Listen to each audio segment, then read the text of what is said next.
Hello, welcome to the Shifty Crab Podcast. We are back. I'm very loud there. I'm going to turn myself down a little bit. I don't want to deafen you guys, but we are back. We look a little bit different. As you can see, there's only one camera on, and there is a lie going on the screen. Terry isn't with us today because he had a flood that he had to deal with. He's having bad luck at the moment, but you will hear the beautiful tones of the best beard in the business, Mr. Vince Haley. Vince, welcome.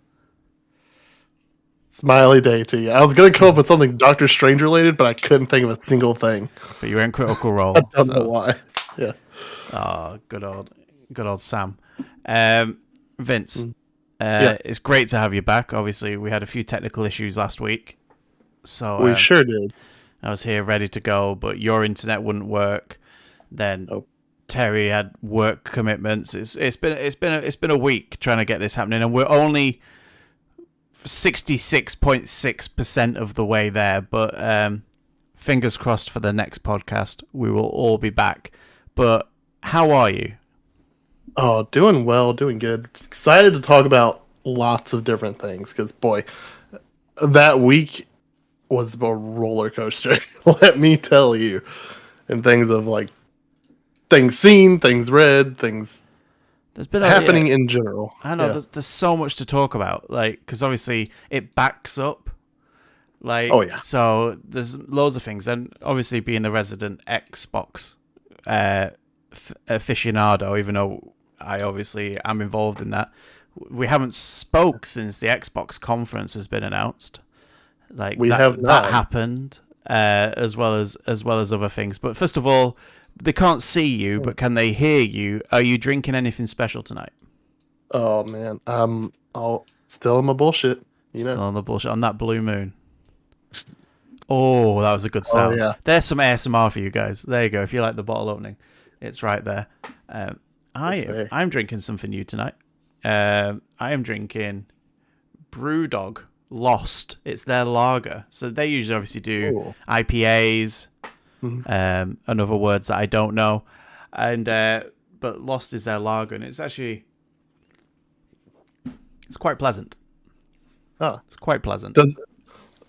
Being in the vein of Lost, right? Do you get down to the bottom end of it and get really disappointed? Oh, don't you can say that now. Terry's not on the podcast, but yeah, basically about halfway down, you forget what it tasted like at the beginning, and you're not sure what it's going to taste like at the end, and then it just gets worse from then on.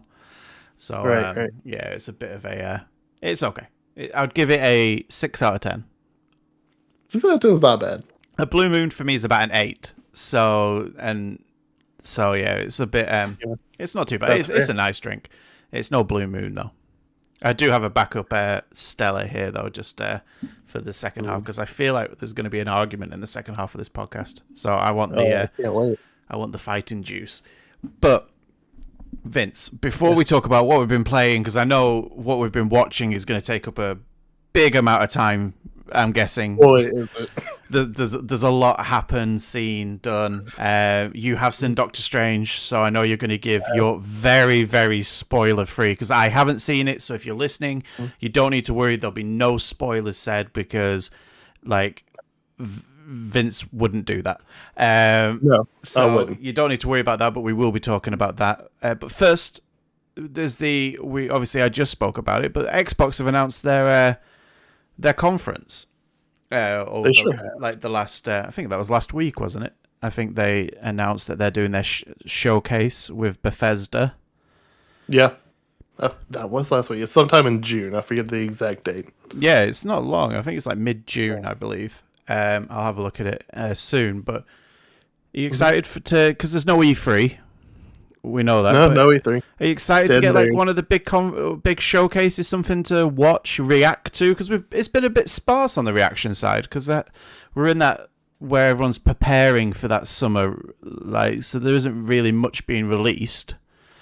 Like, no, everything's kind of like backing up. Like, if you have a backlog, now's the time to dig through it. Yeah, because there's nothing coming out, and nothing's really being announced because they're for sure holding off until that general E3 time, right? Like announcement season, I guess is what we're gonna have to start calling it, because E3's gone. But yeah, I feel like Summer Games Fest is what it is now, isn't it? So Yeah.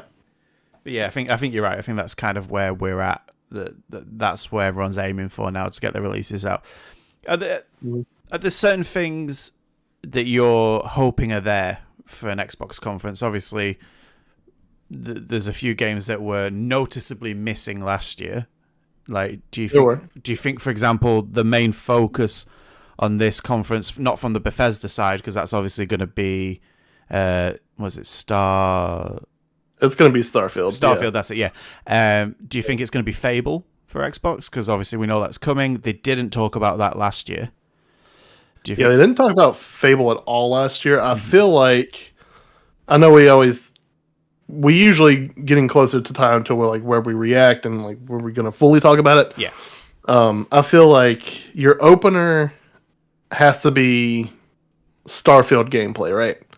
That's your big thing. That's coming out this holiday, supposedly still. Yeah. So that's going to be your big opener, right? We're going to finally see what that game looks like, finally see what it plays like. Hopefully, we'll see. And your big closer for Xbox, like even moving out of like the Bethesda stuff, a really good closer would be Fable. Yeah. Like even if we just get another CGI trailer, like 2023, early 2024, whatever, attached to it, something maybe more in depth to kind of get a general feel of what that game's actually going to be. Yeah. I think that'll be a strong close. Like, I think but then again, I think if you're a betting man, that's what you would go with. I mean, I feel like that's the safe bet, right? Like, well, yeah, you're gonna please people at the start and the finish of your show. You know, you're gonna start strong because people are really interested in Starfield. Right. It's one of those games when Bethesda release a AAA game, people obviously it gets a lot of attention, but Fable is the kind of the missing piece of Xbox at the moment, right? Like, because obviously Halo's out. I'm sure you'll see Halo there because I bet you they haven't released multiplayer campaign mode by then. So you'll probably get some sort of trailer announcing the release date of that, if it still hasn't been released. If it happens, which is not going to happen in the next month, is it? So, I'm guessing you'll see. Fable, which I'm happy about because I enjoyed Fable. Oh, for sure. Like Fable is one of those games where, like, it's solid. It's almost legendary in, potentially disappointments, but the other close that you could have at this. The other close that could rival Fable would obviously be Elder Scrolls. Yeah, but I feel like, especially from Bethesda, if we're getting a solid focus on a big title, it's going to have to be Starfield. Like I feel like, which I think will open. Starfield will open, but I think the two games. I think there's only two games you can close this with. Would be Fable or Elder Scrolls that's big enough to close the conference with unless there's a new Gears, but right, but I feel like that may be like mid-conference, middle of the presentation. That's that big pop in the middle, like you have your ebbs and flows. So I think that's kind of what you're looking at. Here's the question for you, right? Do you think they do a two-parter conference? First half Bethesda, second half Xbox, or do you think they sprinkle in the Bethesda through a whole Xbox press conference? I think they sprinkle, personally. I might be wrong. I'm trying to think what they did last year. They sprinkled last year, didn't they? Somewhat, yeah. I mean, yeah, because we did get the Starfield announced. Announcement's not the right word. Release date. Yeah. Somewhere like in the middle, right? Launch trailer, I guess, is what you call it. Yeah, I think it was. I think it was heavily at the beginning, but I think they were sprinkled in a little bit later. It'll be interesting to see if they do all of Bethesda in the first part of it. Then you're probably not going to see Elder Scrolls, but and Fable will be what closes it. I think. Be interesting. Obviously, you'll see. What's it called? The game that we like with the Moonhead. Outer Worlds. Obviously, that was announced. We'll see that, I imagine. I hope so, but then again, well, I hope we get like another story cinematic. I enjoyed them. They were fun. Oh yeah. I don't think we'll get a release date. So No, I don't think we get a release date. I don't think we even get gameplay. I think it would be like, hey, we're working on it. We have a story planned, and that's it. Because that last trailer was fantastic, where it was just like CG, like none of this could be in the game, but we're working on the game. Yeah, I did enjoy that. It was a very good trailer. Do you know what I'd love a company to do, especially because it's a running thing, is they do their trailer, and Outer Worlds could get away with this. Like they do the trailer, and then it says coming 2023, and then the next screen comes up, but we'll probably delay it. Like, you know, they just make fun of it and say, listen, we're aiming for this. It's probably not going to be this. Like, but tongue in cheek, you know, I think it would be a lot of fun. But I'm excited, you know. They're the right company for that. Yeah, they're they're definitely the right company for it. But I'm excited, you know, when Xbox start to do stuff, and then you'll get the Sony one probably August time. Nintendo will be in between somewhere. But Nintendo could be like 3 weeks out or like 4 months out. Who knows? Oh, yeah. They could just drop so many directs, but even between now and the beginning of June, right? Yeah. Like, who knows what they're doing? Yeah, they've got the indie one. Is it tomorrow? Was it? Or is it? I was literally joking about that. I have there no is an idea. indie one, yeah. But yeah. Oh, Nintendo. Oh, they do their own thing. But yeah, no, I'm excited. And then closer to the time, obviously, we'll be live reacting to it, but we'll also do our predictions and stuff when we know a little bit more. But it's just nice to be able to talk about a showcase, a big one. I know, like the few showcases we've gotten, even after like Summer Games Fest last year, have been sparse to none, and even then, it's probably not really worth your time to watch. No, yeah, we've had a few Sony ones that have been quite. One was quite lackluster, and the other one was the Horizon one, wasn't it? Which was good, but it was just obviously Horizon. So yeah, and I'm excited for that. But what else is happening? Did you see the Gotham Knights trailer today? I didn't watch it. That's a game I know I'm gonna play, and like no matter what you show me at this point, like it looks good. I'm still gonna play it. Like it looks. Yeah. Like, still early, they only showed a little bit. What was interesting that came out of that is they have cancelled the Xbox One and the PS4 versions. Which is a smart thing to do. Yeah, and I think all games now should be doing this. Like, and listen, I'm all for longevity of consoles, but it gets to a point where you're limiting, because the jump is quite big on what these consoles can do, you're limiting what you can do. And if it gets to a point where you have to sacrifice parts of the game, it just doesn't make sense, and that's what they said. It says so we can give the best experience, and I'm all for that. And that for sure, no one wants to get cyberpunked. No, nobody wants that. And this game is this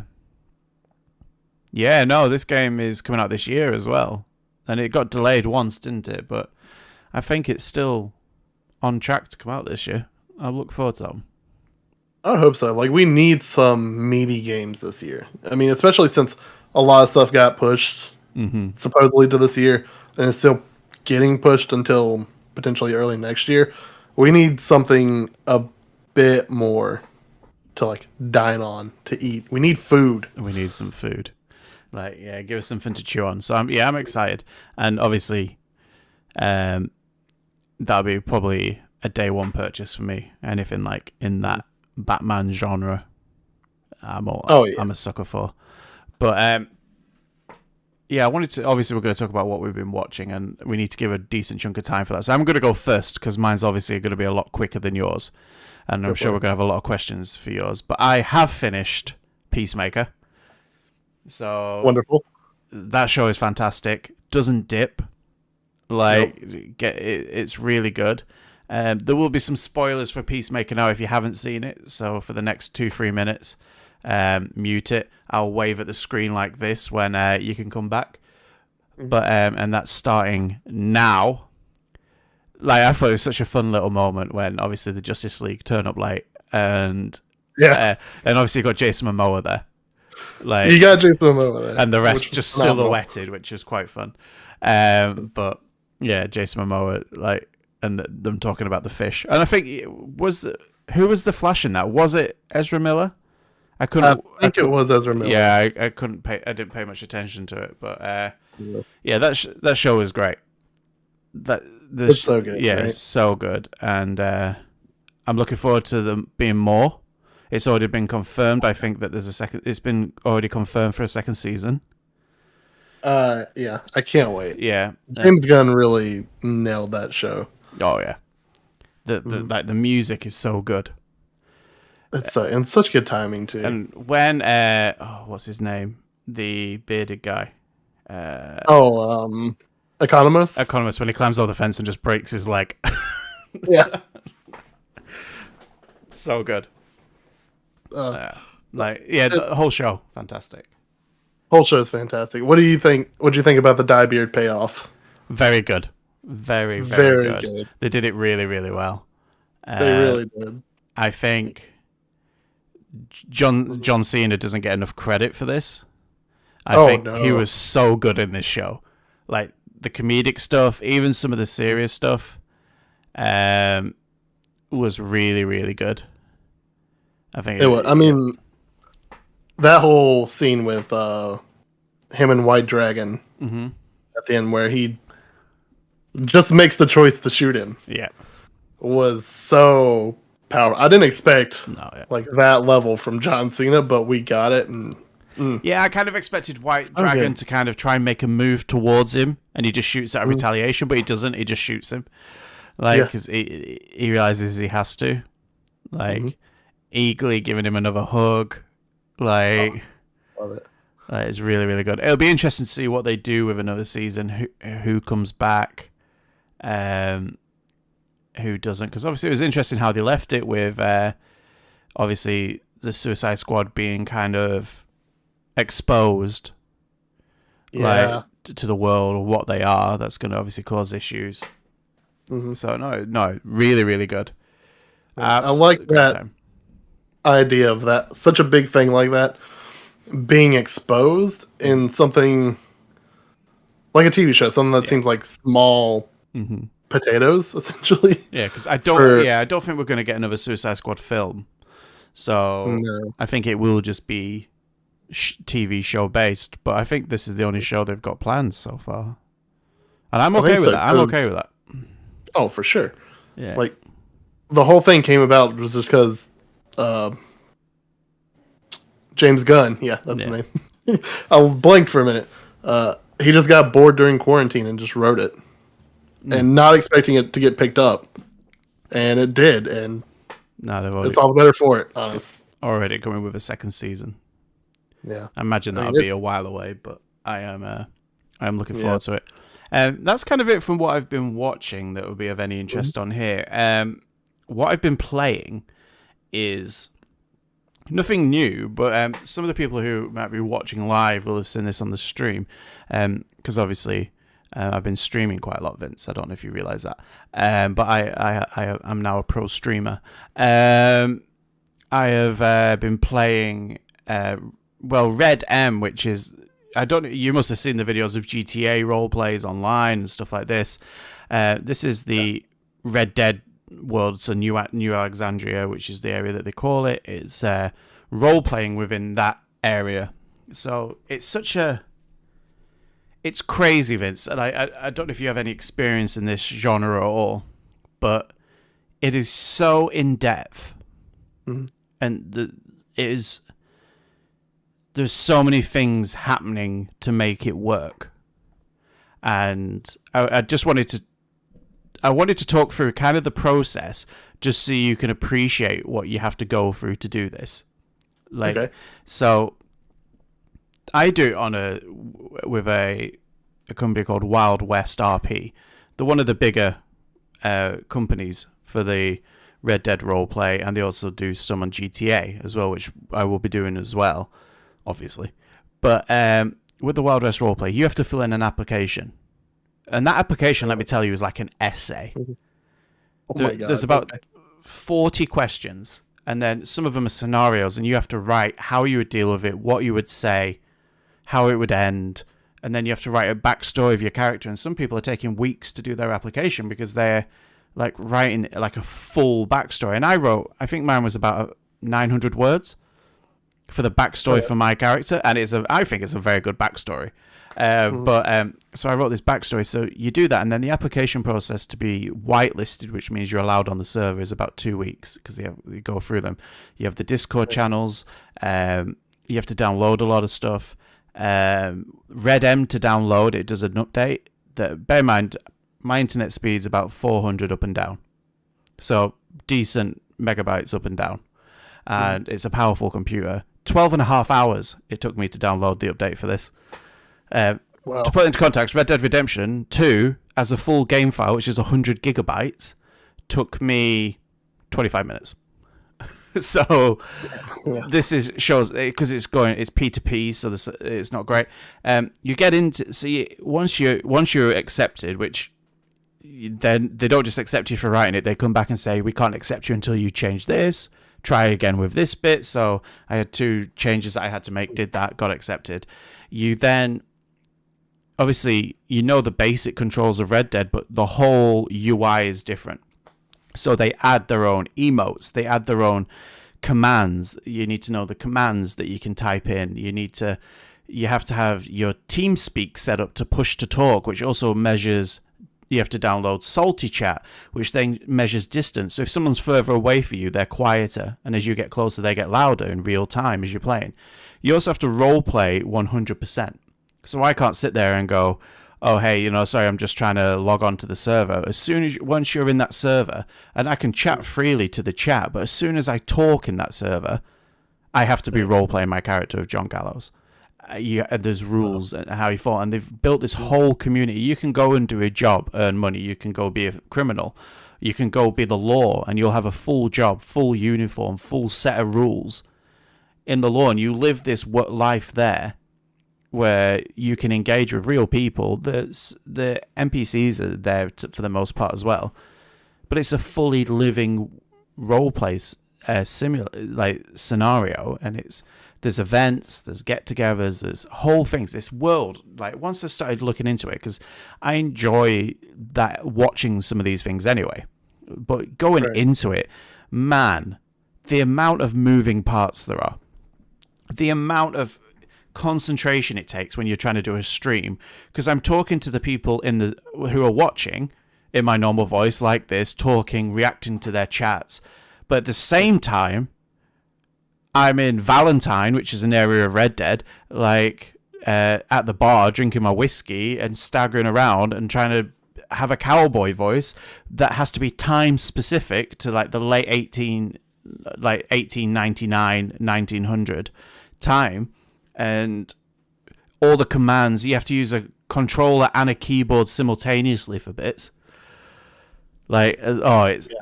Yesterday was my first stream doing it, and when I came off, I had to sit in silence for 5 minutes and just let my brain catch up with what I'd been doing. But it's so much fun, because you could be doing something and the next thing you're dragged into something. I was trying to find somewhere to buy an axe to chop this wood, and I was walking, and the next thing, there's a bounty hunter riding through with their bounty on the back, who's then being chased by the husband of the bounty on the back, screaming, "Don't take my wife, don't take my wife." And they just start running down the street, and their RP continues and carries on going, but they've just ran through the middle of mine. But because there's a limit on the server and the map's really big, it's not just people all the time. You have a lot of time when it's just yourself and you're living your life. So when these RPs start to happen, it's quite cool, because they happen so naturally, and people say howdy to you and hello and stuff like that, and you can kind of naturally form these RPs. It's not like running around and everyone just starts shooting everyone. The whole time I did a 2.5 hour stream yesterday. Mm-hmm. I didn't see a single bullet get fired, but I saw countless RPs. The only thing that got fired by me was my bow and arrow, because I bought that because my character, who's trying to make money in this area, is a hunter. So goes out, hunts deer, takes it to the butcher and sells the meat. That's how he's trying to make ends meet at the moment. Now, his character arc will change dramatically, but he's got to start somewhere. He can't come in and just be the biggest, baddest guy in the town, That's not what I did. So I wrote this whole backstory of him and his brother Jeb. And his brother Jeb and him ran their family's ranch in a nondescript town along quite far away, so not in the server, not in the area. But it was on oil. So when his folks died, they started running the farm. The oil company came in and tried to buy the farm and the ranch, and they said no. They wanted to continue the family business. They got a lot of pressure from the oil people, and they kept saying no. One night while they were in bed, well, the barn and the ranch house and everything got set on fire by three men throwing Molotovs basically through the windows and stuff like that, lighting the barns on fire and stuff like that. So my character, John, managed to jump through the window and get out, but Jeb sadly didn't, and he burnt to death. So John, in a fit of rage, killed the three men that had come to the house.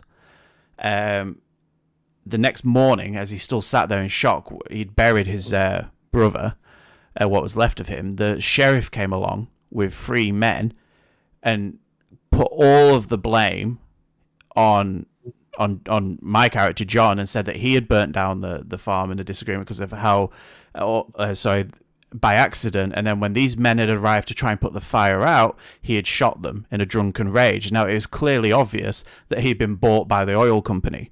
So as they went to arrest him, he fled and ran, and he was running through the woods, and he kept running as they were trying to find him. And in the distance, he heard the whistle of a train coming past. So he ran towards the train and managed to jump onto one of the cargo trolleys of the train, and he hid there until the train finally stopped. And where it stopped was Valentine, which is the town in Red Dead Redemption 2, one of the towns. So my story started of standing by the train tracks, knowing nobody, never been to this place before, working out my new life of in hiding, basically. But I'm pretty safe to assume that nobody knows me here. And that's where my story begins. So you go so in depth with it, and people have been doing this for years with their one character or new characters, and they build this world that they can engage in with the thing. It's so interesting, but man, it's so hard work. But yeah, sounds like it. It's a lot of work, but it's a lot of fun. It's rewarding. But Vince, I'm not going to put you off any longer. Oh, that's fine. The first thing we're going to talk about, we have to talk about Doctor Strange. We got to talk about Doctor Strange. Let's get into this. Got to talk about Doctor Strange. Totally spoiler free, so you don't need to worry. Completely. I'll ask you a few questions, and then you can go to, first of all, what did you think of the film? I really enjoyed it. I went in having only seen maybe 2 trailers, right? Mm-hmm. And unfortunately, I did get a big thing spoiled for me via YouTube, unfortunately. It was not just the title of the video, but the thumbnail. Oh, God. And it is painful, right? It's painful. Yeah. It's not great. So when that moment came along, I was like, well, fuck. And mind you, the entire theater is losing its shit at this moment, right? Yeah. It's a big holy shit moment. And I'm just like, fuck. This is, damn. I can't believe I got this ruined for me. But anyway, I really enjoyed the film. I know it's somewhat divisive among, social media, Twitter, blah, blah, blah. Yeah. But I feel that it comes down to people's expectations for this film. Mm-hmm. And it being multiverse of madness. Because the only thing I will say, if you're going into this movie looking for cameo after cameo after cameo after cameo after cameo of a bunch of people, forget that. It's not. This is a Doctor Strange story. Mm-hmm. And it really works for me. I enjoyed the first Doctor Strange. I personally found this to be not better, but maybe more interesting. Okay. I'll say. So it's hard to ask questions on this because obviously I don't want to know anything, but I want to know everything. You know what I mean? Yeah. Question number 2: the cameos that happen, or the people that aren't new or we weren't expecting to be in this film, overall, do they work, or do they feel shoehorned in a little bit? For the most part, do they work? They absolutely work. Okay, that's good. I believe the scenes where you're going to get the cameos are very good. It works. it's not just cameos for cameo's sake. Yeah. It's cameos for story purposes. Okay, and great. that very much works for this film, and it's very good. Next question. Mm-hmm. We spoke about this before with our hypotheses of what this film would be and mean for the greater story. Does this film have a bigger impact on what's going to happen going forward, or is this film very much a standalone film that won't really affect? So it's hard to answer that, I know, without spoilers. So we said that this would be like the Civil War of the last phase, where stuff started to come together, where there was a clear path of where it was going. Did you come out of this film with going, okay, I know where phase 4 is it we're in? It's kind of gonna go, or did you come out going, I still don't know where this could go in multiple different ways? This could go multiple different ways. Like this is very much like a Doctor Strange sequel that is setting up Doctor Strange's story going forward. Oh, okay. Yeah. Okay, that's interesting. Right. Yeah. All right, and then before I let you just talk about the bits that you want to talk about, you've answered one of them really about preferring it to Doctor Strange or whatever. Are the post-credit scenes good? I know there's a few, isn't there? But there's two. Two? Are they yes. good? Here's the thing, right? Okay. In standard Marvel fashion, there's a serious post-credit scene and there's a joke post-credit scene. Yeah. And the joke scene one is the last one. I personally found it really funny. Yeah. I guess apparently it's up to different people. Yeah. Whatever.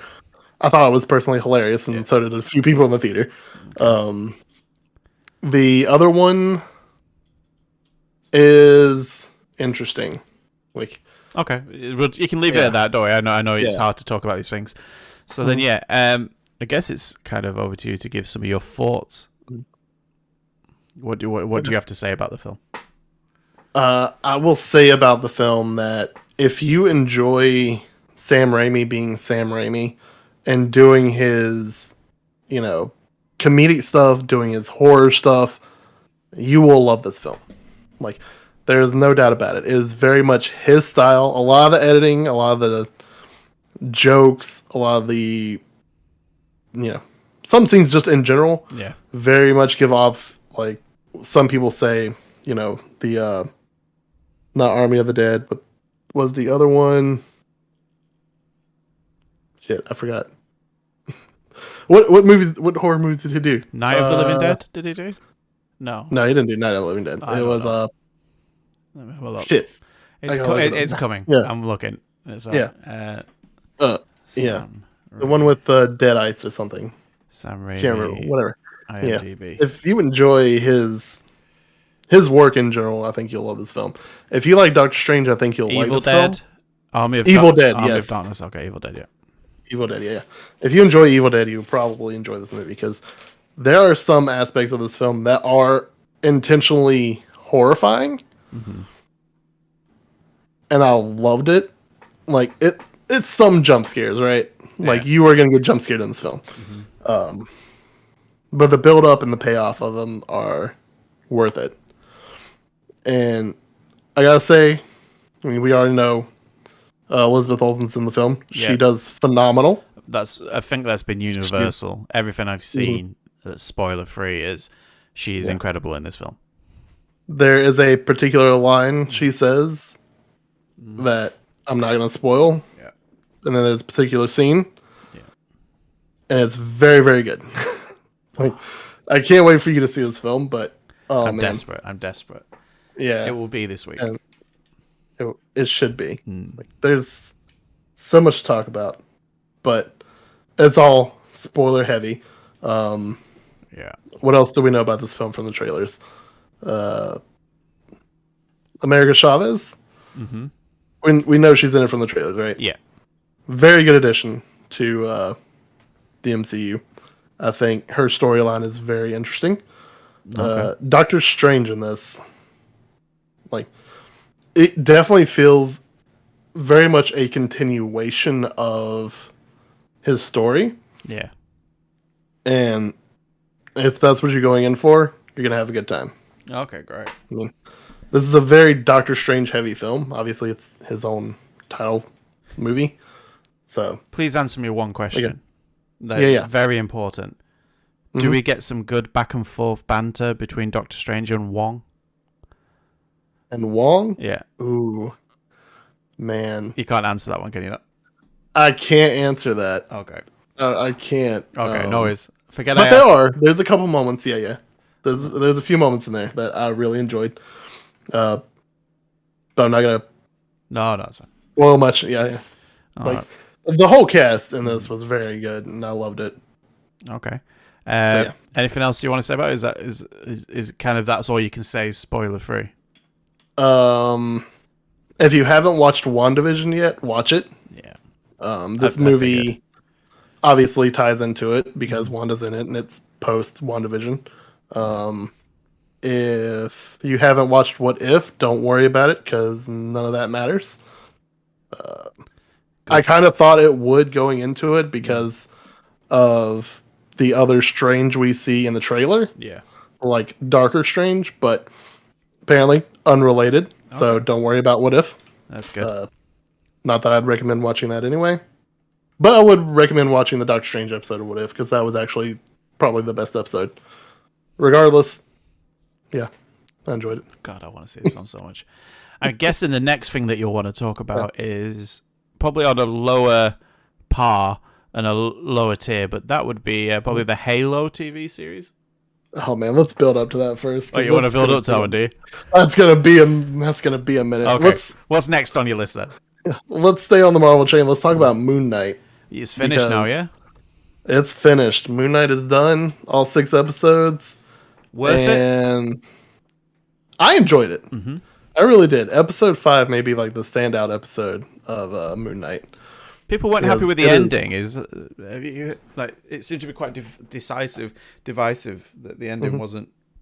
They didn't nail the ending or something. Obviously, I've not seen it yet, so. I mean, they say that a lot about the Marvel TV shows, and I don't really mind it because it's what you get from a standard Marvel third act, right? Yeah. The hero fighting the villain, and I really enjoyed it because there's a very good fight scene in there that I won't spoil because it's actually a pretty good moment. And yeah, I mean, here's the thing, right?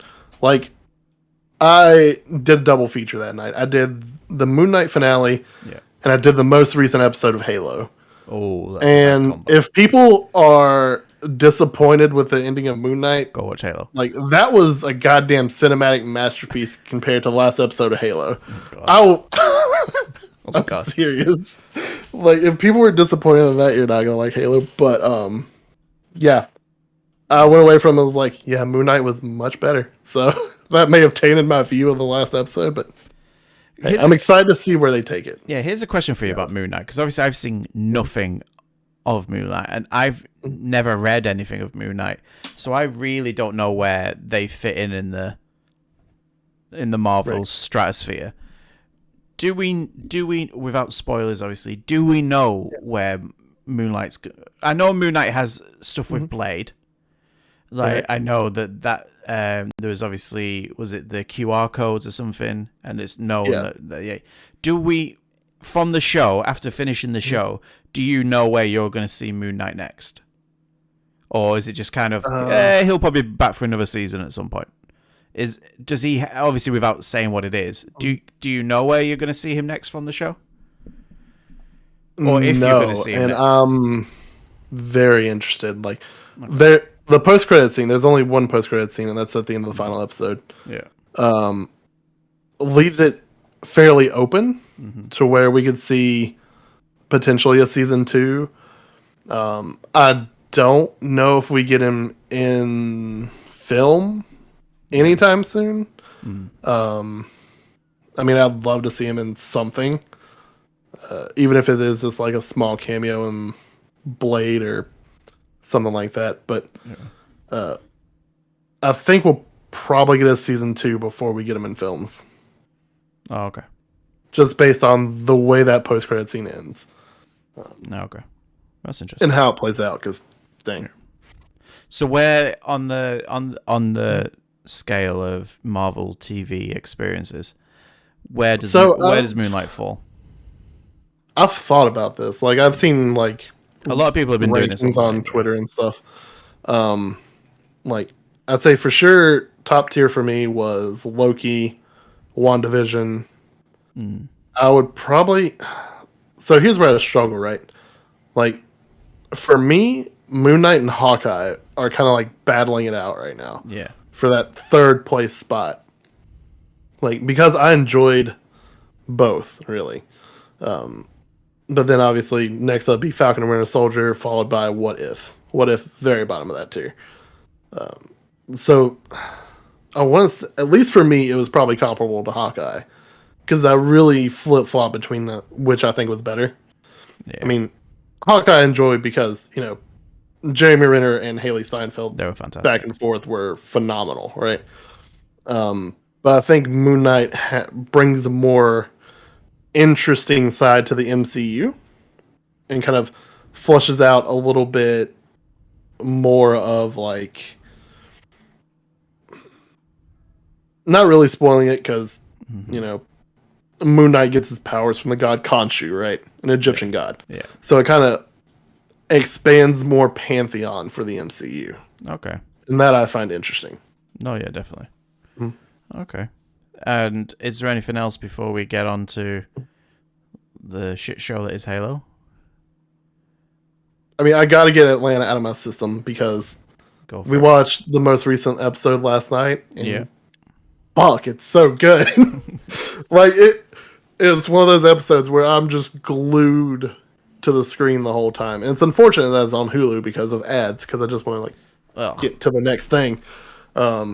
And Hulu they do have an ad-free option, but we don't technically pay for Hulu. We just have a password. But yeah, Atlanta, man. It's phenomenal. The cinematography in this last episode and just the acting, like Brian Tyree Henry, I think that's his full name. Yeah, is phenomenal. Like, it's very much an episode centered around his character, and it's one of those things where I feel like this man needs a better agent because he can definitely be in some very prominent films and do wonderful, because he balances that humor, drama. He brings a seriousness to it all, and I can't say enough good things about this show. And the episode before it, because we missed a week, was another one of those. See, I listened to the Kind of Funny podcast, and Tim Geddes referred to it as like Twilight Zone episodes. Yeah, and I can see that. So I guess I'll refer to them as well as like the Twilight Zone episodes. Was directed by Donald Glover. Fantastic. Oh yeah, I mean, it's shot super well. It may have been the weakest episode of the season, but that's still saying like that episode was still an 8 out of 10. You know? Yeah. Like,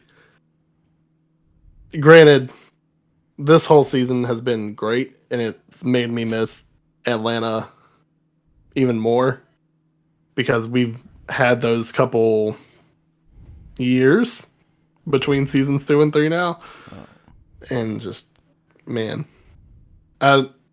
immediately after this season ends, we need season 4, which they apparently have already filmed. So I guess it's a waiting game on that. I just cannot say enough good things.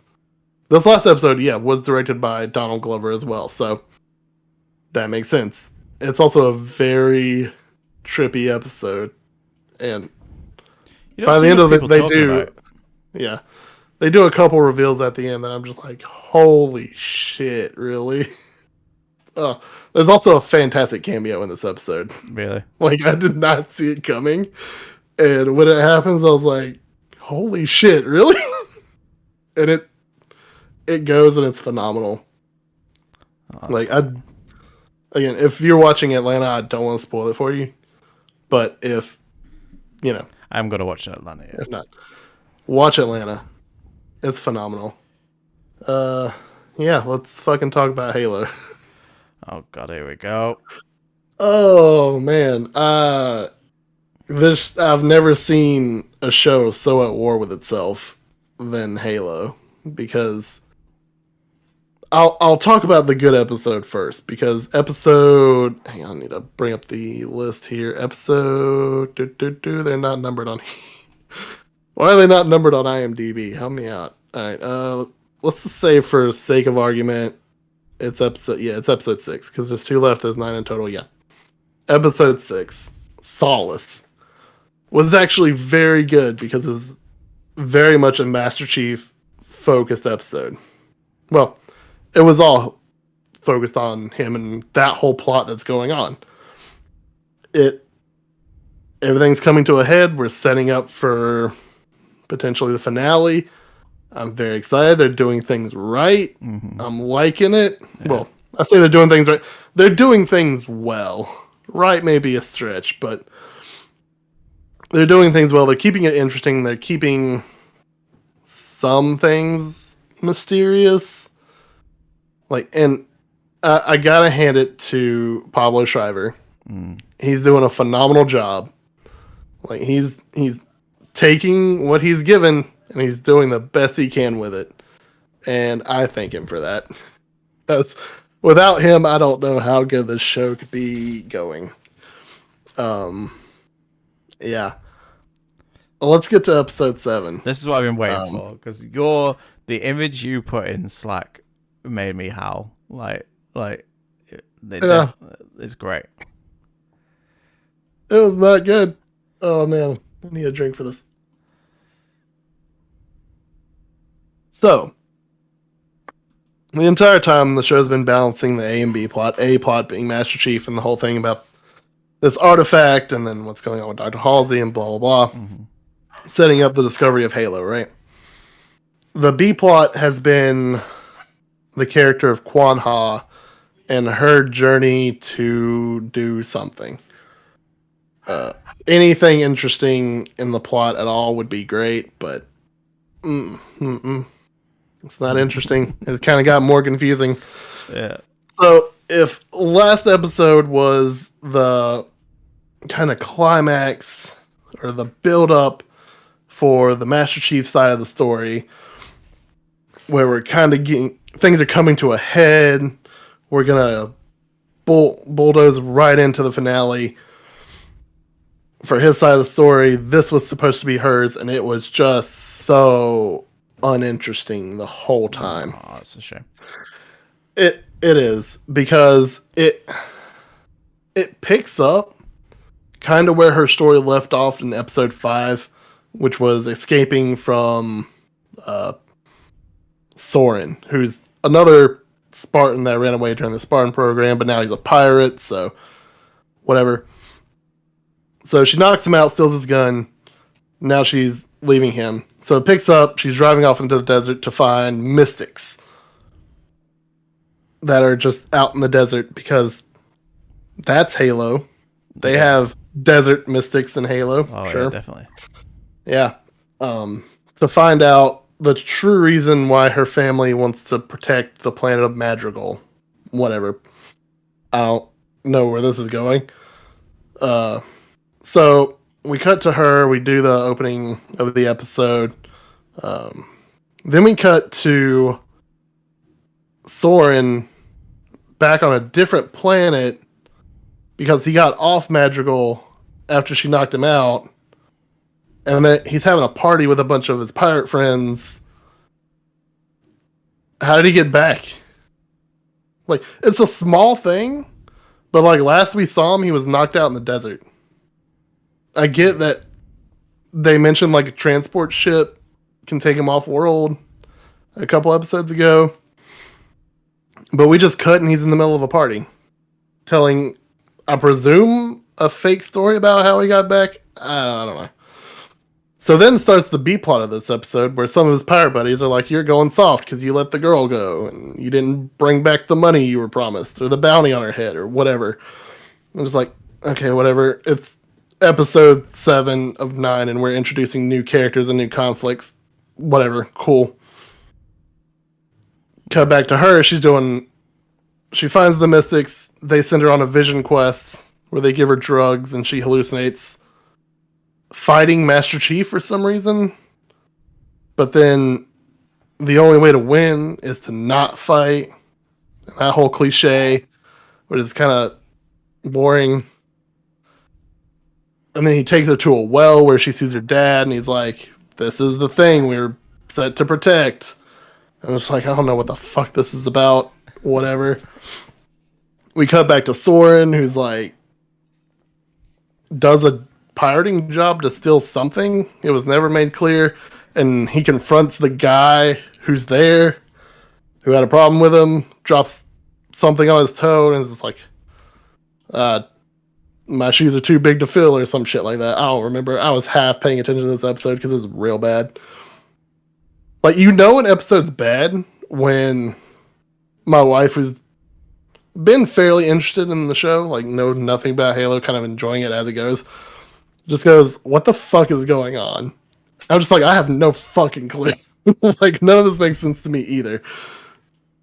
Like, whatever. Spoilers, by the way, guys. If Spoilers, massive spoilers. Like, I'm just talking about this episode and how much it fucking pisses me off because none of this makes sense. how many more do you have?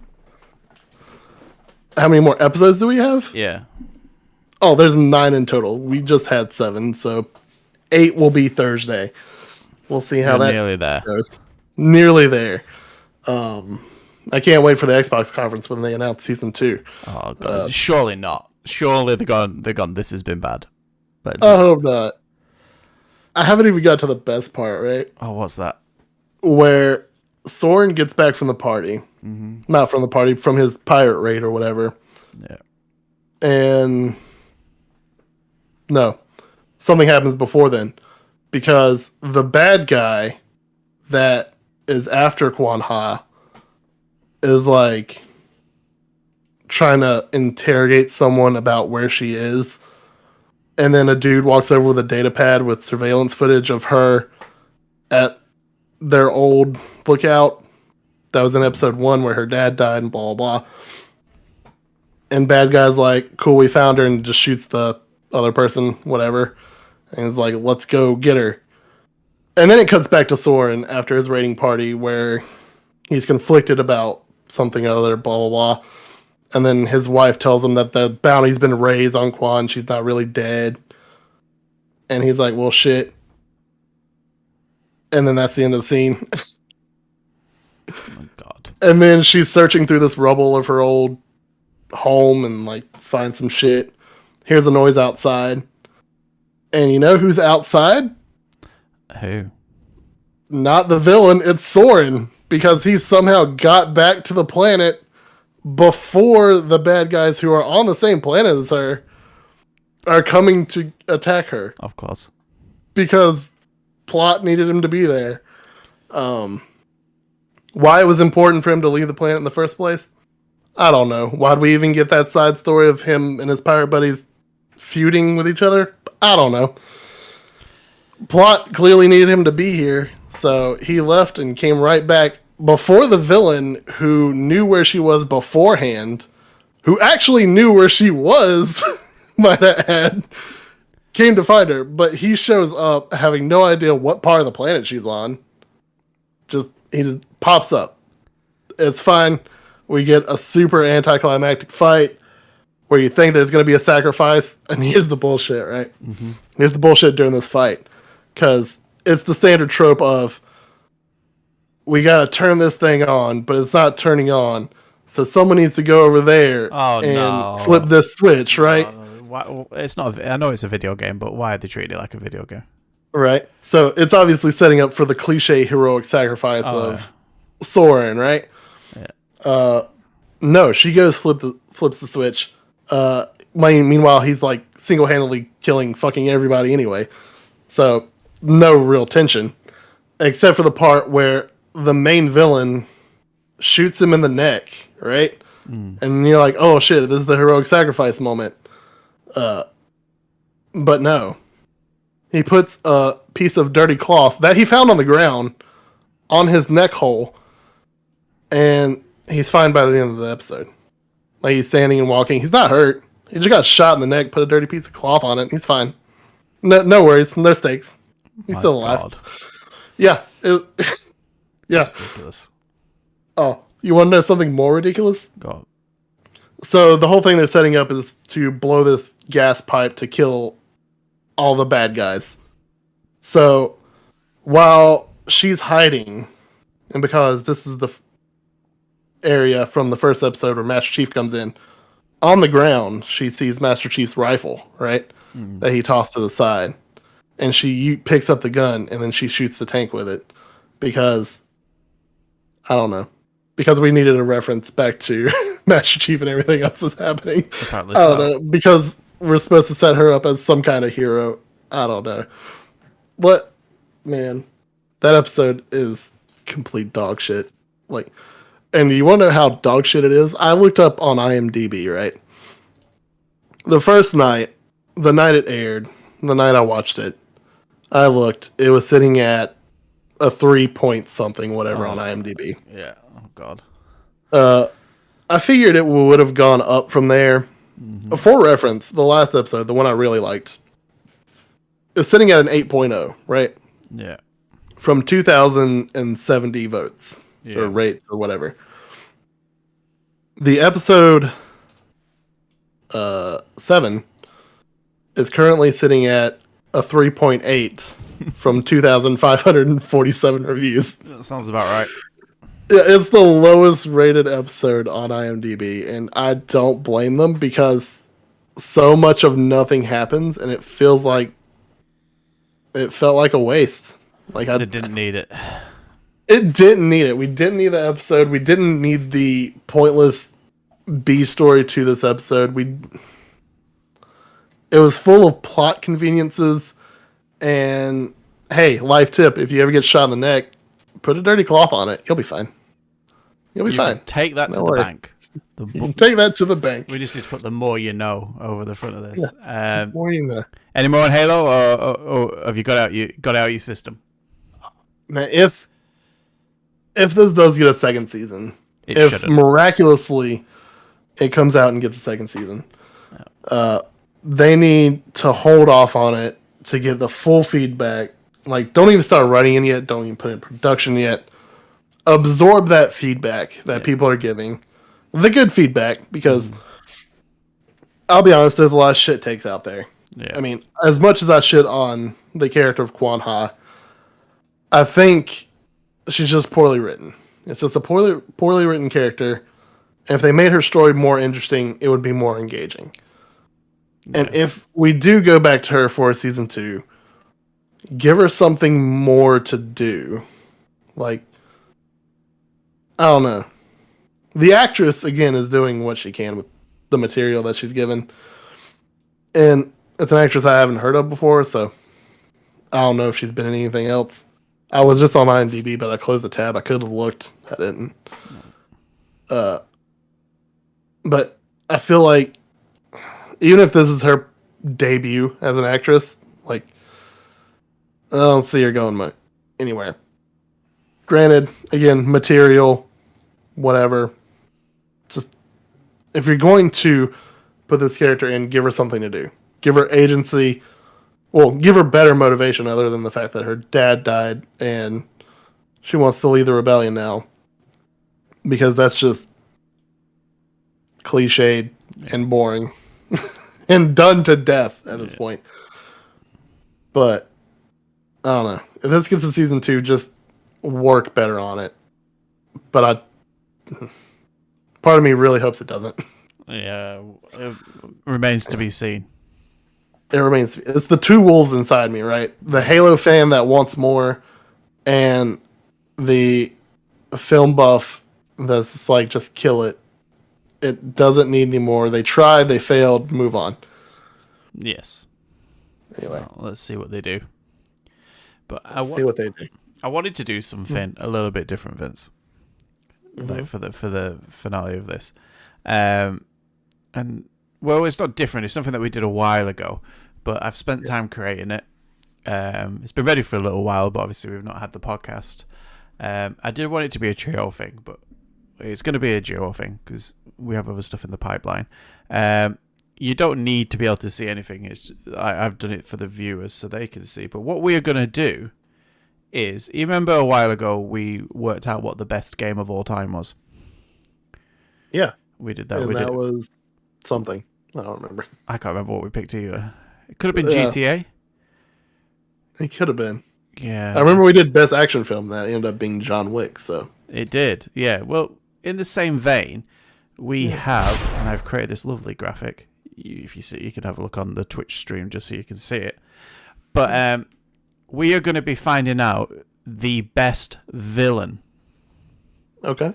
The best villains. So I've hidden them for you. So you don't know these. The way these were picked was I looked at 4 different major websites. So Empire, Rolling Stones, IMDb, Rotten Tomatoes, and I think there was one more. Sorry, that I can't remember off the top of my head. Maybe IGN, one of them. And I looked at their top 20 list and then found the average. So, and then I randomized them to who they were going up against. So is this film, TV, video games? It's film. Villains just in general? It's film, I believe. I can't remember because I made this a while ago, but there's no video game villains in this. Okay, I thought fair enough. it's mainly films because I thought video game villains would be a good fun one to do as its own thing because there's so many. So, are you ready? Ready as I'll ever be. Oh, the enthusiasm was fantastic. Oh, yeah. Okay, so I'm excited. If it's film, I'm excited to not know half of these. No, you should. These ones you should. So Okay. our first ones will be Palpatine versus Voldemort. So quite similar ones, this. And I would like to point out that these were randomized. Yeah. So I don't know what's going to get picked here. So. So here's the thing, right? Yeah. I'm going to have to go Palpatine on this. Because he set up the long play, right? I mean, if you're including all of Star Wars, let's ignore somehow Palpatine returned. Let's ignore that. Let's drop that. Spoilers. Let's talk about, spoilers for episode 9, which don't watch that film. It's dog shit too. If we take episodes 1 through 6, right? Yeah. Specifically the prequels, right? The prequels were his rise. And as much shit as the prequels have been shit on, as much as they've been shit on, Palpatine's plan to rise to Supreme Chancellor, right? Yeah, that was the thing in the prequels. Yeah, I think so. Was a little shaky, but let's be honest, it was kind of smooth, right? Like even specifically talking about episode 1, his idea to pay off the Trade Federation to block trade route to Naboo so that the Supreme Chancellor at the time was like, we don't get involved. And then that whole plot to overthrow him, that's kind of like a very minor side plot, is kind of a smart move, right? Like pulling all these strings to put yourself in power is very, very Republican based. Yes. But it's a pretty villain thing to do, and it's very smart. Voldemort just killed people, split his soul into 7 pieces, and then it was like, haha, I'm unkillable. Except for the time that he was dead, then grafted himself onto the back of a person's head, then became a weird baby thing. Shows versatility. Just it really does. That man's plan was so complex. Yeah. Like I think it is Palpatine. Yeah. Like I think it is because of the long game, and there's probably more at stake, as in planets being destroyed. So and the fact that he hid himself from like a very hubris Jedi Council the whole time, like true. You got to give it to the man. Okay, Palpatine goes through. Next on our list is when I get this to work, was it? Not that. That. Why is that not working? Now it is. Okay. Next we have Hans Gruber, Die Hard, if not, you people don't know who are watching, versus Darth Vader. So obviously there's some crossover with some of these, obviously, but there's a little bit, yeah. Oh shit. So you've got Hans Gruber, Die Hard. He's obviously maniacal, but he's just doing a heist. He's doing a heist, but he's doing a heist to distract from the thing he's actually doing. Well, yes. Well, he's doing a heist, but he's doing a hostage situation to hide the heist. Yes. Which is very mastermindy, right? It is, but he also... He has his ploy, yeah? Yeah, but he also... It's a good plan, apart from they lock themselves in a tower with no other means of escape than asking for helicopters. Right. Like, so there is that side of it. There is that side of it, yes. Like, they clearly didn't think ahead. And they got beat by one man. Ahead. They did get beaten by one man, but a very resourceful man. Yeah. Very resourceful. He had a machine gun, okay? He did get one. Ho, ho, ho. Like, and a vest, and that's all he needed. Didn't even need his shoes. Against no shoes required. The man with the worst respiratory system in the world, Darth Vader. So, here's the thing. Vader is badass in Rogue One. Yeah. That scene in Rogue One is fantastic. Like, yeah. Let's make no mistake there. Vader, very menacing presence as well. As far as villains go, fails a lot. Yeah. He's not that successful. Like, he's really not. Like, he fucked up the Death Star being destroyed. Yep. Well, not being destroyed. He couldn't get it built on time. No. He fucks up capturing Luke. He just cuts his hand off. Yeah. Couldn't get him to meet the Emperor. Yeah. In episode 6, he just decides he's good. Nearly gets beat by an old man in a fight. Yeah. The only good fight scene he really had was in Empire, I guess, against Luke. But then, again, Luke's not fully trained, but regardless, it's fine. I mean, as much as we're going to get hate for this, I'm going to put Gruber over Vader. Okay. Like, I'm going to do it. Don't get me wrong. We're strictly speaking films here. There could be some comics or probably some books or other bullshit that we don't know about. Yeah, this is films. Where Vader's actually good. But, again, the only time we've really seen him do anything amazing was at the end of Rogue One. That is correct. The rest of the time is just known for having good. Yeah. Good. He may as well just be flopping around. Okay. Next, this will be. I don't know what. I can't remember what they are, but the shame with that one is that we don't get Palpatine versus Vader. But that's true. Which would have been fantastic. Next on our list, we have Missy Armitage. If you remember who that is. If not, I can remind you. Definitely remind me. Versus the alien. Okay. Which is, guess what is it? The exomorph? Xenomorph? What's it called? Yeah, the xenomorph. Xenomorph. So Missy Armitage is I believe it's the wife in Get Out. Oh, shit. Okay. So you've got the Xenomorph or the crazy psychologist lady from Get Out.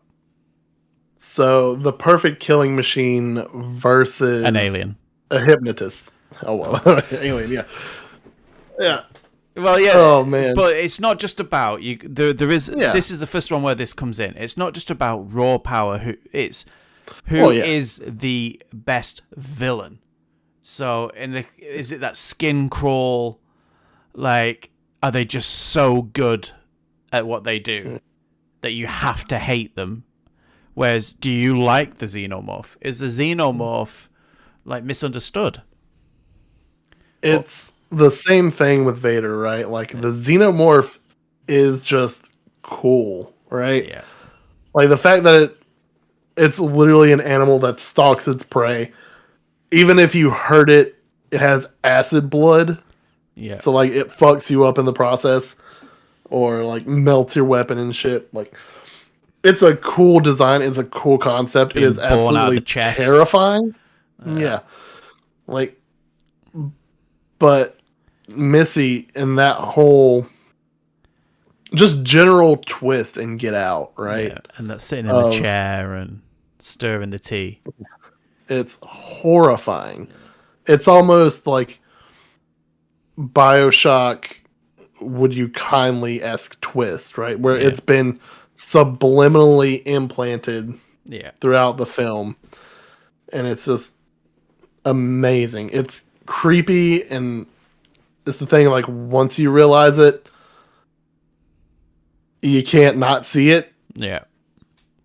Like, I gotta give it to Missy on this one. Alien, purely cool and terrifying on its own in a different sense than what she accomplishes.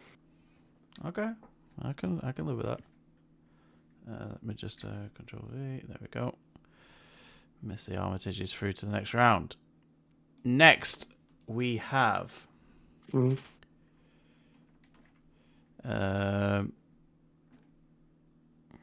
Norman Bates of Psycho. Okay. Versus Hannibal Lecter. Oh. So we're going a bit old school with these. You know, two classic villains. Do we go with Mummy Issues, Norman Bates, Psycho, The Bates Motel, or do we go with an actual cannibal? Like, who is not remorseful? He's not remorseful. He's also very manipulative. Yeah. Norman Bates, I think, it's established that he has severe mental health issues. He talks to a dead skeleton of his mother, and wears her clothes. Right. Whereas Hannibal Lecter is just pure evil. He's just evil incarnate, and I think that's what puts him a step above. Yeah. Right. Like he is that. I will kill you and eat you, and not bat an eye about it.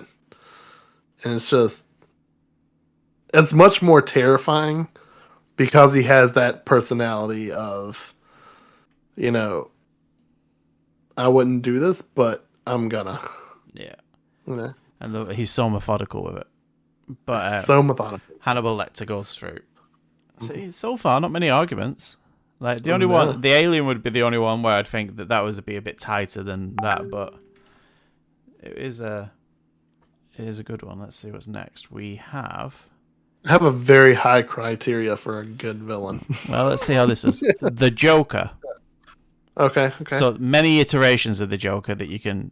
I think it's the first one where it's different actors. Well, I guess Hannibal, you could have Mads Mikkelsen, couldn't you? Because he played him in the TV series, didn't he?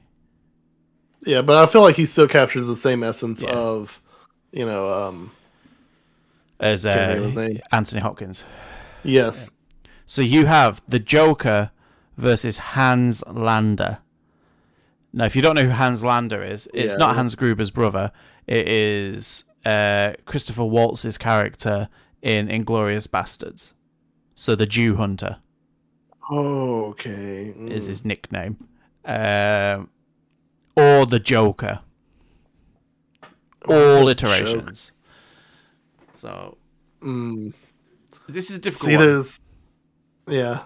I feel like, just to put my 2 cents across on this one, as I'm trying to stay out of them so much, but the Joker is the pinnacle, I think, one of the top echelon of villains through all media, really. Like, is he overdone? Absolutely. But there are so many moments with the Joker that are so good.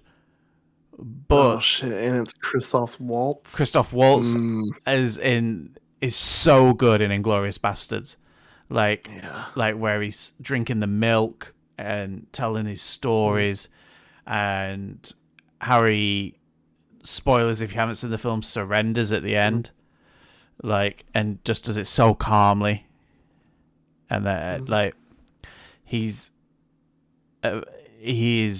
believes so passionately in what he's doing, and what he's doing is horrible. But then the Joker is the Joker, and it's not just about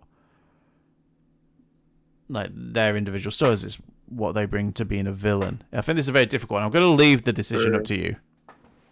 See, here's where it gets really difficult for me, because in general, I like the Joker, the concept of the Joker, the concept of just pure chaos, right? Like, he does things because he can do them. Yeah. I mean, spoilers, he kills Robin at one point. Yeah. Like, he paralyzes Batgirl. Like, and eventually she goes on to become the Oracle, but he does these things just because he can. Yeah. And because he knows he'll get Batman to break. Or he wants Batman to break. And that's his only goal, right? It's like when Heath Ledger says it, doesn't he? Where he says, I'm like a dog with a boat chasing cars. I wouldn't know what to do if I got one. You know, he just enjoys the thrill of the hunt. Yeah. In a sense, right? But, damn. I might... That's the problem, right? Because there's... At least in film, Heath Ledger takes top tier, right? Yeah. Just not just for his portrayal, but because of the kind of Joker that was presented, and it was that chaos incarnate presentation. You also have Mark Hamill, like in the animated films as well. Yes, I love Mark Hamill as the Joker. I think he's probably the best Joker, like, but hands down. Yeah, hands down. But even Joaquin Phoenix, you know, his version of Joker more grounded, but more grounded, more dark in some ways, where you're just Yeah. Very Joker, and where you are very confused about like whether what he's saying and what's going on is actually what's happening. Yeah. Damn, that's a hard one because Hans Lander, though. Hans Lander, yeah. But I think is Hans Lander good because of his role, though? Because of that one performance? Whereas the Joker is a better rounded character? Or is Hans Lander just as equally as a good a villain as the Joker? That's the question it comes down to, I think. That is. And for that, I think it goes to the Joker. Okay. Because I think you could have gone either way with that. I would like. Yeah. That was a tough spot to be in. Well, yeah, it's a good. I can't even remember who else is on the list here. Copy, paste. The Joker. There we go. Next on our Hall of Villains is, what have I just done there? Not the right thing. Bear with. Yeah. Click on that, please. No. On that. Thank you. Control T. There we go. Next on our list, we have Chucky. Okay. Versus the T-1000. Okay. So T-1000 was Arnold, right? No. Yes. No. I should probably check this. I don't think it is it? Yeah.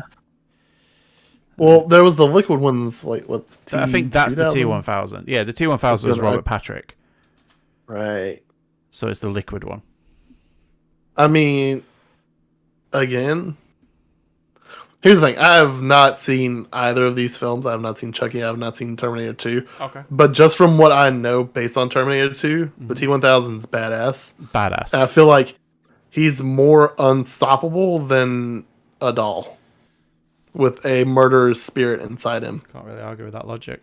So yeah, like they're going up against the Joker next anyway, so it's probably not going to end well for them. Yeah, it's not going to end well for either one. But okay, well they've gone through. There we go. Next on our list, who do we even have left? We have 4 left. Well, 4 people left, so 2 rounds. Control T. No, wrong one. Let's try that again. There we go. Control T. And I've just moved it off the screen for you guys.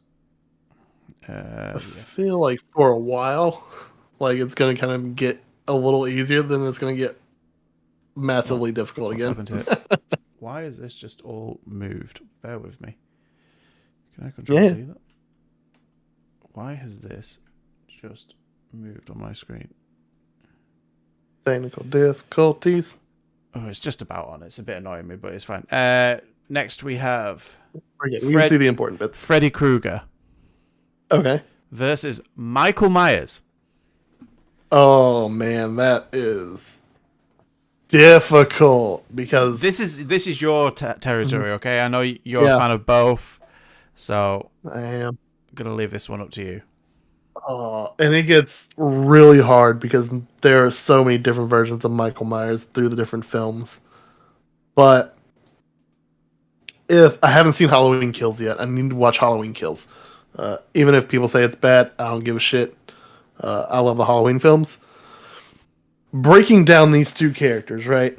Like, Freddy Krueger is terrifying in the sense that you can't sleep or else he shows up, right? Michael Myers is terrifying because he is a focused killer. Yeah. Like, he is very focused and determined, and it's always the meme, right, of where you could be running and Michael Myers can be walking and still catch up to you. Yeah. Because, again, a very focused character, but Freddy comes at you in your has dreams, that man. Factor. Oh yeah, in your dreams. For me, there's only one here. Like being able to hunt you in your dreams, like is by far the worst. But I will. I will take as much as I love Michael Myers, as much as he is absolutely terrifying. Freddy Krueger again also has more personality. Yeah. Like, he has the jokes, he has the puns with ways he kills people. Like, he has that I'm killing you and I'm fucking loving this. Yeah. A man who enjoys his job, you know. For sure. For all the wrong reasons, but he sure does. Yeah. So are we saying Freddy Krueger? We're saying Krueger. Krueger joins the forum. I hate to, but I gotta give it to him. So it's our last picks. So who do we have left? Let's have a look. We have Thanos. Okay.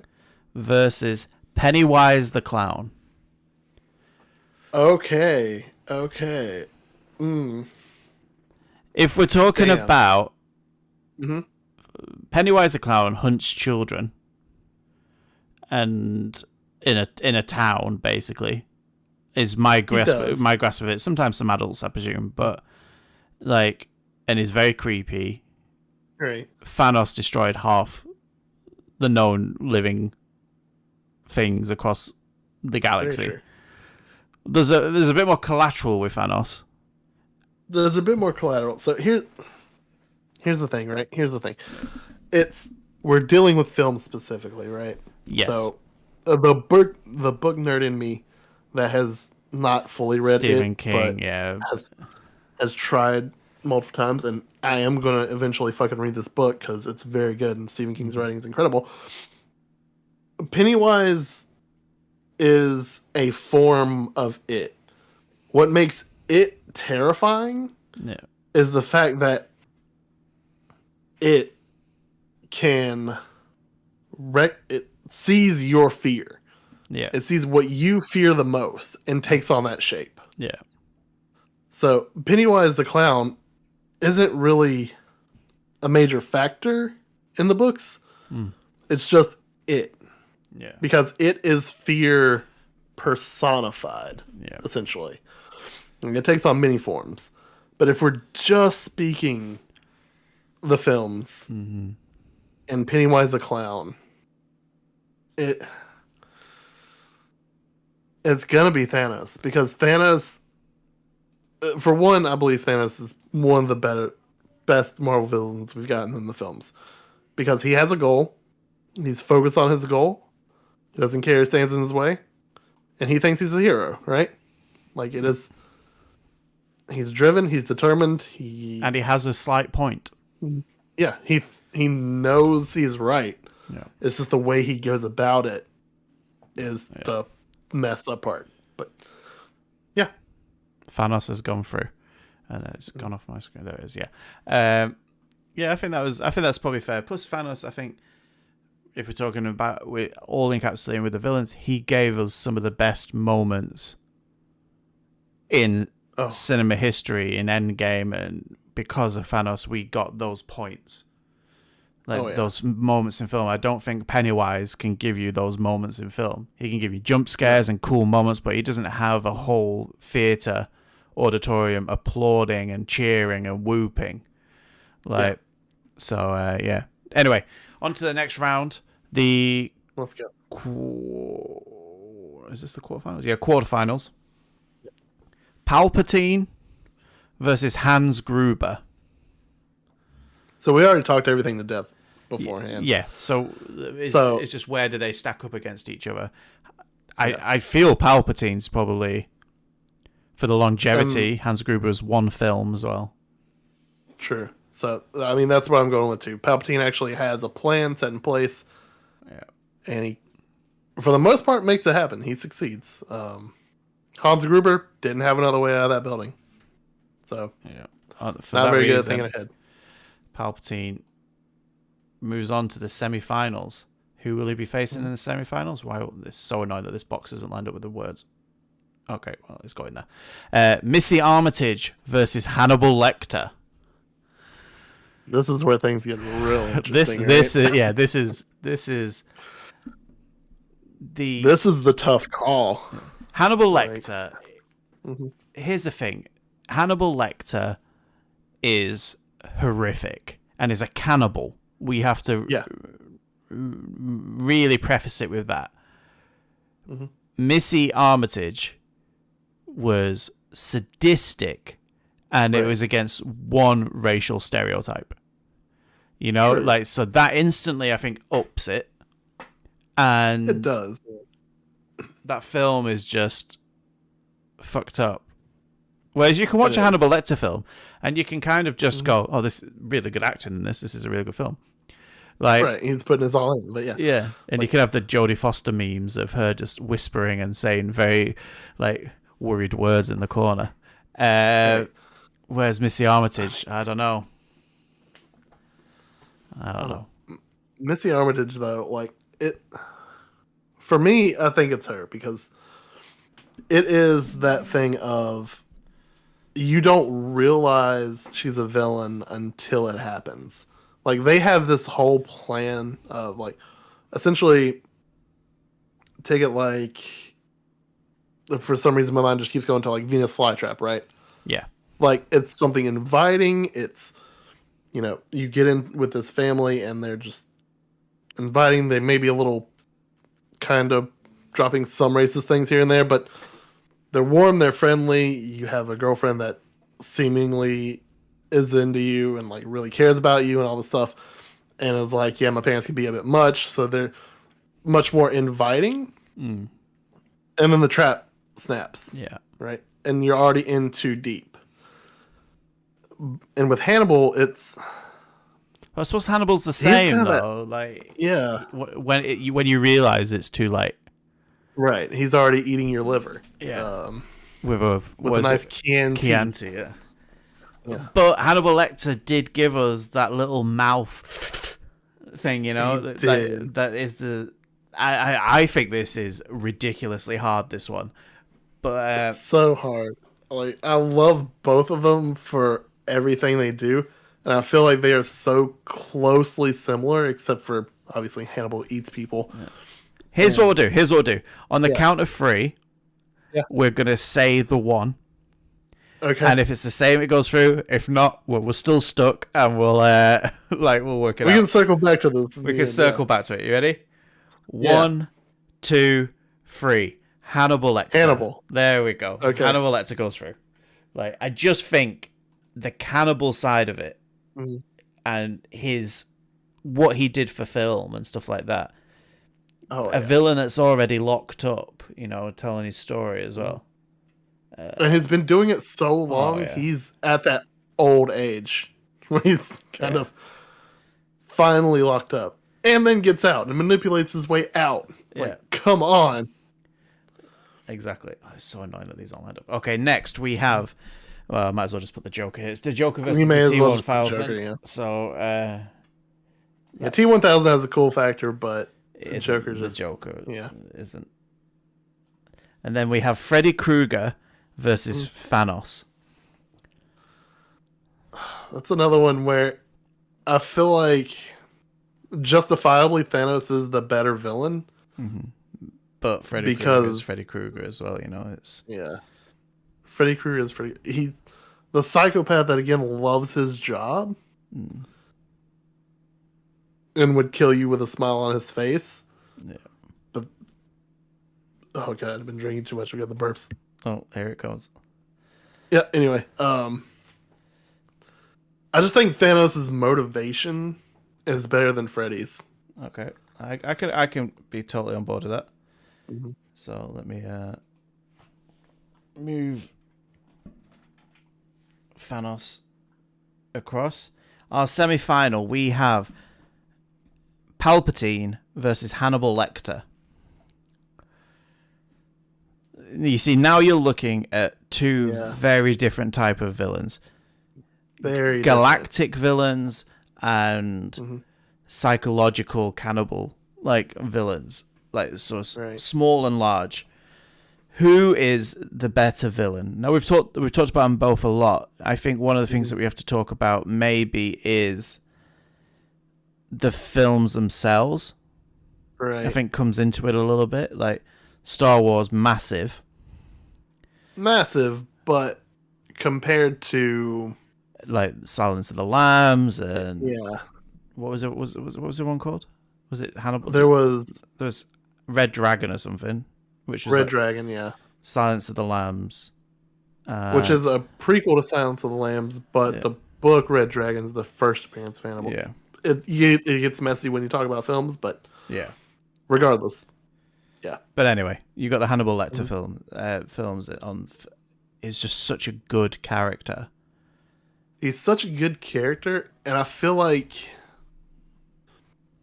I mean, Palpatine just wanted power and control and domination of the Sith. And at the end of the day, that's kind of very villainy, mustache twirly goals, where Hannibal just wants to eat people. Yeah.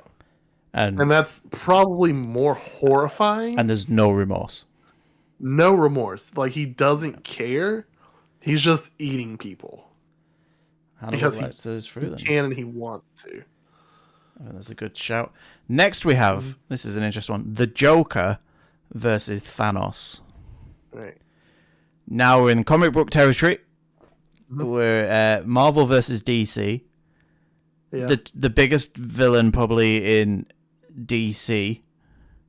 Right. And one of the biggest villains in Marvel, I guess, cinematic, not comic book. Because there's bigger ones there, I guess. But who is your gut telling you on this one? My gut is telling me the Joker. Because, again, it comes down to that motivation thing, right? Yeah. Where we talked about the Joker's just doing it because it's chaos. Because, again, the Heath Ledger line, like a dog chasing a car. I don't know what I'd do when I catch it, but I'm still going to chase it, right? And Thanos is just, I'm doing it because this is the only way I believe it'll work. And that's kind of, it works for him and the MCU.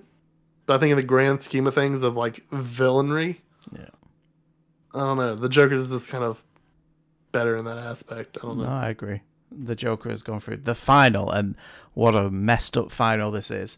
It's Hannibal Lecter versus the Joker. Very similar in some ways, in the sense of they show no remorse for what they've done. No. They're both happy to talk about what they've done. Right. But they are very different characters. So, here's my thing, right? Mm-hmm. I think it's the Joker, just purely because he will go to any lengths just because he can. Like, we already talked about the killing of Robin, like the crippling of Batgirl and probably much more things that probably I'm not aware of because I don't read a whole lot of comics. He just has that I'm doing whatever I can to piss Batman off. Whereas Hannibal's doing whatever he can just to eat people. I feel like that's kind of what it comes down to at the end of the day, but Hannibal's probably a much more complex villain than that. Probably much more intriguing. It's one of those things where I want to read the books, but I just haven't yet. But again, we're talking about films specifically. I guess we haven't seen the Joker do any of that in the films anyway, so it doesn't matter. Yeah, but there is more of him in films, isn't there? There's a few iterations. There's a few, there's good, there's bad, there's the in between. Yeah. So I think you're right. I think it's the Joker. I think he's just a well-rounded villain that could be portrayed in so many different ways. And you're right. Yeah, he is chaos personified. So whereas Hannibal Lecter kind of evil personified, but I feel like chaos is much more dangerous. Yeah, definitely. Yeah, unbridled chaos. So there we have it. The Joker is the greatest cinematic villain of all times. Now, the question would be is, will he appear in the best gaming villains of all time? I would say probably not. But no, I think there's a lot better. But he is I think we've done a fair thing here. I think there's some big names that obviously went out early. Darth Vader, the Xenomorph didn't make it. Hans Lander, Chucky, Michael Myers, Pennywise. A lot of big ones didn't make it. True. I think we're fair with our assessment. I think Terry would hate that the T-1000 didn't go further. But I think he would, but it's up against the Joker, so come on. Exactly. Come on. So he's just gonna have to live with it. But yeah, let me move screens back. There we go. But yeah, so I think that's it, Vince. I think we've covered everything and everything in between. There was other news though. There was something in the news and gaming world or movie world, and I cannot remember what it was, but I knew the Avatar: The Way of Water trailer. That's it. That was it. Avatar. Yeah. I presume you've seen the trailer. So here's the thing: it plays before Doctor Strange. So I saw it before it was released on. In the cinema though. That's cool. How did it look in the cinema? I mean, I'm gonna be honest. I have no interest in Avatar whatsoever. I'm kind of curious to go back and watch the first film. Yeah. However, it was fucking gorgeous. It did look really nice. I mean, you're going to get to see Doctor Strange, so you'll get to see it in the cinema as well. Mm-hmm. It looks phenomenal. It looks like we're pushing CG environments and characters forward for sure, which is, I'm sure, what James Cameron was kind of waiting for to do these films. Yeah. It's very colorful and very beautiful. My only concern is, you've seen the trailer. It's obviously colorful and bright and amazing. 3D glasses, very dark. Yeah. And I'm wondering how that's going to be 3D? Play with. Oh, yeah. Did it say it was 3D? I think in some cinemas they're playing the trailer in 3D. Oh, God, no. And some cinemas are dedicating an entire theater just to play the trailer on loop. That's awful. That's awful. It's awful, but I mean, I could not care less about this film, but it does look very pretty. Yeah, I might see it if it comes to VOD or something, but I'm not rushing out to see this movie unless, again, I watch Avatar again and think differently than I did over 10 years ago when I first saw it. Yeah. Do you know the worry with this film? And I say worry because I'm not bothered if it bombs or not, but that this film he is focused so much on the technology and so much on how this film looks that the actual story is second fiddle to how can we make this seem more visually stunning? How can we make this seem more visually stunning? I fundamentally believe that the first Avatar film, if it had just come out as a 2D film, would have done jack shit. Like, it would have scored high because it's a James Cameron film. It had a lot of buzz around it. But the reason that film grossed so much was because it was the reimagining of 3D. And everyone was like, you have to see this film in 3D. You have to go and see it in 3D. It's like, it's the thing that you had to see. It was mind-blowing. And it wasn't visually impressive when you went to see it. But if this was a 2D film, this film would... And if you actually watch the film, it's not a good film. In any way, shape, or form. And how, I don't understand how this is going to be any better. I don't either, because the only time I watched Avatar was, in 2D, because... I watched it through surprisingly not dead yet format Redbox, where you can rent a movie for $1 for a day. Oh God! And you can just like $1 a day. That's it for DVD, of course. But Blu-ray gets up there. But however, and I was bored to tears with it. Like it was not interesting. But I don't know. I hope that he realizes, yes, the technology is here. Yes, we can make something beautiful. Now let's narrow down the story. I hope he's taken these 10 years, not to just wait on technology, but to focus the story and make it actually engaging. Yeah. I bet he hasn't. I don't know, man. Because judging from the trailer, it's a lot of just stunning, sweeping shots of water and blue people. And I feel like I saw some green people in there, too. Yeah, there was a hint of green. Weird. Yeah. So putting another colour on the spectrum, he had to do that because of all the blue, I think. But before we finish, I saw something that blew my mind. Like, obviously, we've seen the Batman. Did you see about the making of the Batman? No. So all the shots of Gotham and stuff like that, like the landscape shots, which everyone obviously assumes is CGI, and all of that, none of it was CGI. Really? They built fully 180 curved LED walls with such a high pixel fidelity that it looked like you were looking out of a window. So all those shots... So they shot The Mandalorian on. Yeah, so they've used the same sort of technology, but in the Batman, I wondered why it looks so good, and it's such a step up from CGI. It really is. Well, until you see that Avatar is a different level of CGI, but it looks so good, and I think that's one of the reasons. Like it was really interesting how they did it, and I wonder how much money that cost compared to CGI. Oh, I'm sure a lot. Yeah. Well, actually, probably not. The actual I feel like kit, that might be cheaper, but well, I suppose once you've got it set up, but then you still have to render the shots. You still have to create them, but you're just not visually impose them, so you won't have the after effects as much. But obviously, you have to do lighting effects and stuff. So it was interesting. But anyway, that's a story for another day. But Vince, thank you for joining me today on the podcast. Oh, it's been a lovely time. It has been a lovely time. We might potentially be streaming this week, carrying on our It Takes Two playthrough, and hopefully I'll have seen Doctor Strange. I hope so, because there's so much to talk about that film. I know, yeah, and maybe it might just be a spoiler cast style show while we talk about that. It would be good to have Terry on for that as well, though, because he has seen it as well. It really would be.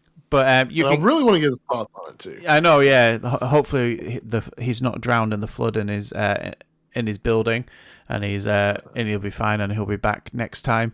But you can catch us over, obviously, here on Twitch most days, where we stream a variety of different things, or head over to YouTube for more of our VODs and some of our older videos. And the most current videos are there as well at YouTube, which is Shifty Crab, and on Twitch it is Shifty Crab Plays, or follow us over on Twitter at CrabShifty, where you can keep up to date of when we are going live with everything. And but Vince, thank you for joining us tonight. Absolutely wonderful time. Absolutely wonderful. Always a pleasure. Never a chore. Indeed. Never a chore. But until next time, stay shifty.